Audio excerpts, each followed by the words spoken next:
बिजली का झटका मुझे और आपको एक और बार जोर से लगने वाला है। इमरान खान साहब की आज रिहाई मुमकिन है अगर हमें समाअत मिल जाए। और जज साहब ने अंदर जाकर मुशावरत के बाद 16 तारीख और अलीमा खान साहिबा कहती हैं कि इमरान खान साहब ने कहा कि मैं आसिम मुनीर का नौकर नहीं हूं। गंडापुर साहब कहने लगे हम जज साहिबान से कहते आप हमें बता दें कि आप पर प्रेशर किसका। तो इमरान खान साहब ने कहा है कि मेरा अकाउंट है, मेरी मर्जी है, मैंने इसीलिए थंबनेल में लिखा बच्चे ना देखें।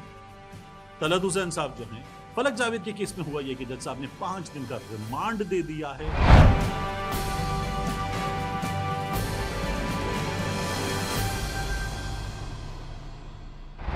बिस्मिल्लाहिर्रहमानिर्रहीम, अस्सलाम वालेकुम। ये आपका अपना डिजिटल प्लेटफॉर्म है, मैं तारिक मतीन हूँ। वल्लाहु खैरुल माकिरीन, अल्लाह सबसे बेहतर तदबीर फरमाने वाला है, वही बचाएगा मेरे देश को बलाओं से जो बारिश में शजर से घोंसला गिरने नहीं देता, क्योंकि उसकी तदबीर तमाम तदाबीर की इमाम है। बिजली का झटका मुझे और आपको एक और बार जोर से लगने वाला है, और ये झटका कितना खौफनाक होगा, मेरे और आपके साथ क्या करेगा, इस हुकूमत का मुबैना प्लान जिसके जरिए ये सर्कुलर डेट गर्दिशी कर्जा खत्म करेंगे। उस प्लान के तहत क्या होगा, 12.25 खरब रुपए हुकूमत ने कर्जा लिया है। 12.25 खरब रुपए कर्जा बोझ बिजली के सार्फिन उठाएंगे और आईपीपीज को अदा किया जाएगा 18 बैंकों के साथ। 12 खरब 25 अरब रुपए के कर्जे की मुआहिदों पर दस्तखत कर दिए गए हैं। ये अदायगियां सार्फिन से अगले 6 बरस तक 3 रुपए 23 पैसे फी यूनिट सरचार्ज वसूल करके पूरी की जाएंगी। अभी जो आप डॉन की इसमें रिपोर्टिंग देख रहे हैं उसके मुताबिक वजीर आजम साहब ने जो अमेरिका में है वहां से वर्चुअली इजलास में शिरकत की। 30 दिन के अंदर बैंकों से फंड्स की फराहमी की दरखास्त करना होगी और वक्त पर यह कर्जा इस्तेमाल मुमकिन हो, वरना जुर्माना लग सकता है। दरखास्त देने के बाद मंजूर शुदा रकम निकलवाने के लिए हुकूमत के पास 3 महीने होंगे। 12 खरब 25 अरब रुपए के मजमूई कर्जे की अदायगी डेट सर्विस सरचार्ज के जरिए की जाएगी। इसमें से 659 अरब रुपए पावर होल्डिंग लिमिटेड को काबिल अदायगी कर्जों पर खर्च होंगे। बाकी रकम आईपीपीज और पेट्रोलियम सेक्टर की कंपनियों और सब्सिडी एडजस्टमेंट पर इस्तेमाल होगी, जिसमें किताबी इंदराजात और नकद अदायगियां शामिल होंगी। यानी मुझे और आपको बिजली के बिल में मजीद पैसे देना होंगे। हुकूमत ये तैयारी अगले 6 बरस तक के लिए करके बैठ गई है। मईशत बेहतरीन है और मैं और आप खुशहाल हो चुके हैं। हमें यकीन नहीं आता तो हम भाड़ में जाएं। हुकूमत ने ये ऐलान करके बात मुका दी है। इसके बाद क्या हुआ है, इमरान खान साहब का मामला अलकादिर वाला, मैंने कल आपको बताया था। सलमान सफदर एडवोकेट साहब, उन्होंने बैरिस्टर सलमान सफदर साहब ने क्या बताया था कि इमरान खान साहब की आज रिहाई मुमकिन है अगर हमें समाअत मिल जाए। जज साहब ने समाअत शुरू की और उसके बाद जज साहब कमरे में चले गए। मुशावरत के लिए 5 मिनट का वक्फा लिया गया और फिर उसके बाद ये 5 मिनट का वक्फा तवील हुआ और सलमान सफदर साहब कह रहे थे कि हमें मंडे की डेट दे दें, मंडे को हमें सुन लिया जाए। और जज साहब ने अंदर जाकर मुशावरत के बाद 16 तारीख दे दी है। 16 तारीख इमरान खान साहब के अलकादिर में केस की समाअत फिर होगी और तब तक तोशाखाना 2 केस, इससे सजा का फैसला आ चुका होगा। ये अलीमा खान साहिबा ने भी कहा, सलमान सफदर साहब ने भी कहा और इमरान खान साहब भी कहते हैं कि ये एक पूरा स्क्रिप्ट है। इस स्क्रिप्ट के तहत काम किया जा रहा है।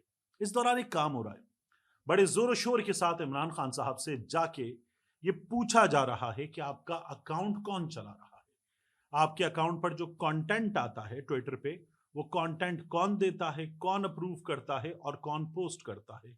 इन सवालों के जवाब दीजिए और नाम दीजिए कि आपका अकाउंट कौन सी शख्सियत किस इलाके से बैठकर किस तरह चला रही है।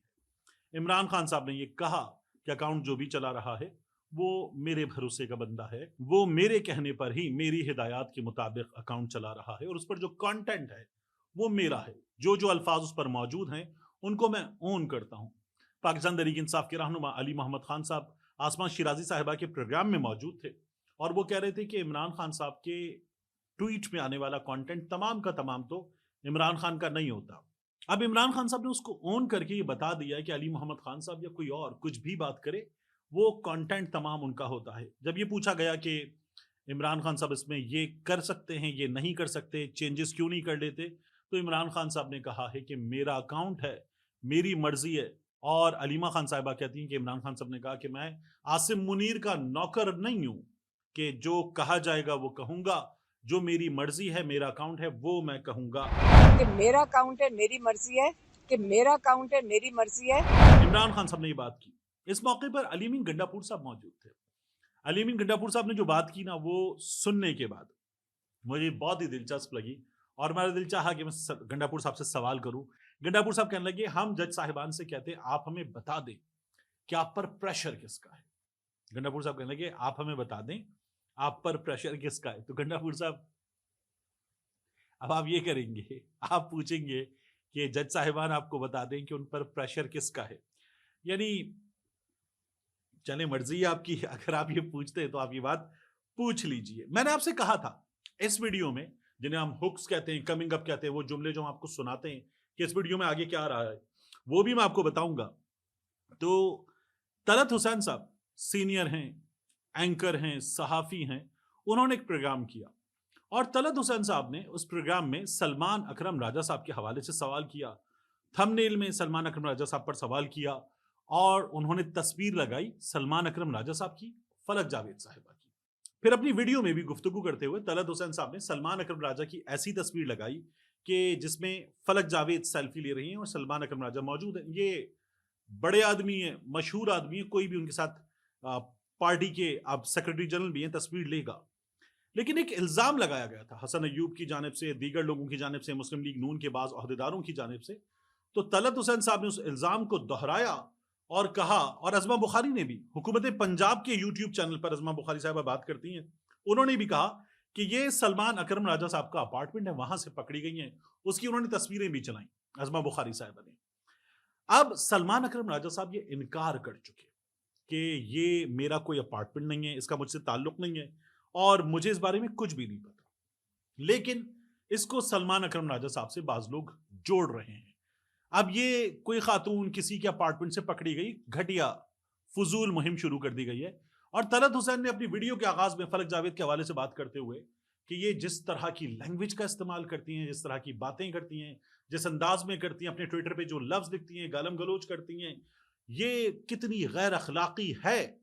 یہ میں ان کے بارے میں کیا بات کروں. اگر کوئی شخص, طلعت حسین صاحب کہتے ہیں, اگر کوئی شخص اپنی فیملی کے سامنے ان لفظوں کو پڑھ دے جو یہ لکھتی ہیں, ان باتوں کو کر دے جو یہ کہتی ہیں, تو پھر سلام ہے اس شخص کو. میں تو حیران ہی ہو سکتا ہوں کہ اگر کوئی فیملی کے سامنے بتا دے, یعنی وہ یہ کہہ رہے تھے کہ ایسی باتیں فیملی کے سامنے بھی نہیں کی جا سکتی.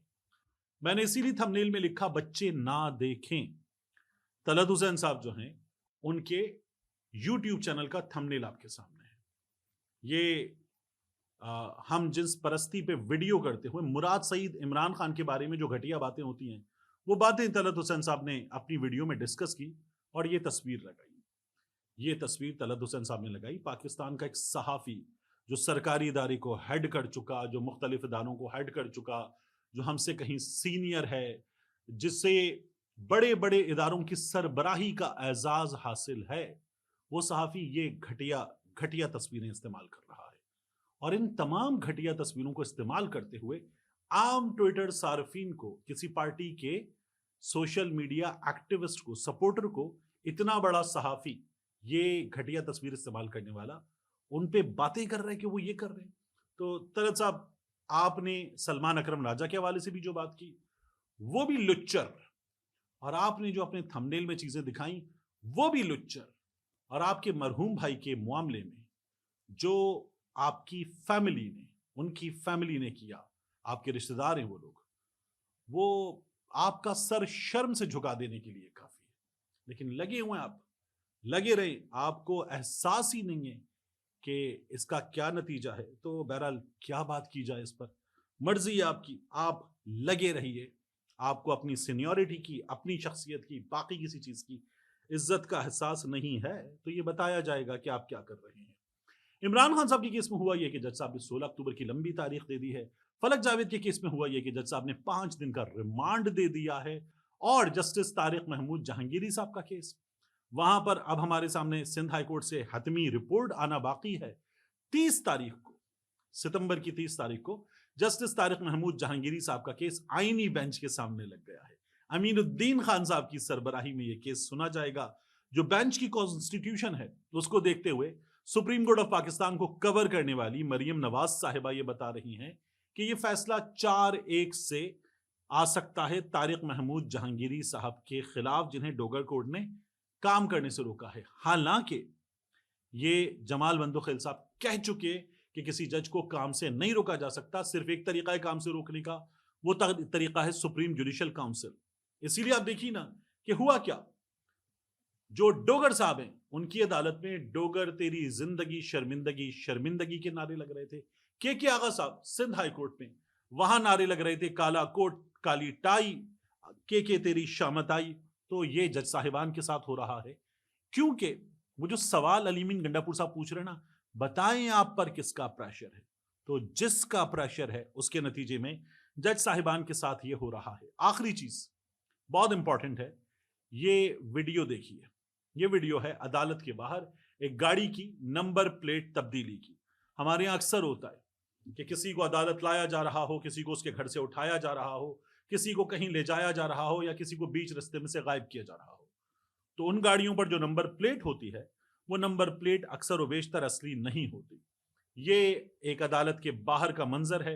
आपको इस मंजर में फलक जावेद की वालदा और गालिबन उनके साथ सनम जावेद का बेटा भी नजर आ जाएगा, और यहां पर भी एक नंबर प्लेट तब्दील की जा रही है। ये सिचुएशन है। इस सिचुएशन में, इन हालात में जहां मुल्क में बार बार बुकला तहरीक शुरू होगी, ये बात की जाती है। मैं देख रहा था कि ज़ारो कतार रो रहे थे मुस्तफैन काज़मी साहब और जो उनके साथ हुई थी, गिरफ्तार किए गए काजी फाइज ईसा के खिलाफ बात करने पर, और काजी फाइज ईसा के खिलाफ बात करने की पादाश में जब ले जाए गए थाने, तो वहां कुछ लोग आए। ये कौन लोग थे, मुस्तफैन काज़मी साहब ने मुझे जब बैठ के इंटरव्यू दिया तब भी नहीं बताया था, और फिर उसके बाद मुस्तफैन काज़मी साहब जो हैं वो आज ज़ारो कतार रोते हुए ये तमाम वाक़या तो बताते हैं कि क्या हुआ था, कि जिसके नतीजे में 6 महीने तक उन्हें अस्पतालों के चक्कर लगाना पड़े, और कराची से लेकर गिलगित बल्तिस्तान तक हर जगह उन्होंने इलाज के लिए ठोकरें खाई, और अब वो बहुत बेहतर हैं। और मैं आज भी इमरान खान के साथ हूं, मगर उनकी जिंदगी खतरे में थी, इस हद तक उन पर तशद्दुद किया गया था। वो मुस्तफैन काज़मी साहब बता रहे थे कि किन हालात से गुजरे हैं। इन हालात से गुजरते हुए पाकिस्तान का निज़ाम इंसाफ, पाकिस्तान के मुंसफीन, पाकिस्तान की अदालतों से इंसाफ मांग रहे हैं। मिलते हैं इंशाल्लाह आपसे अगली वीडियो।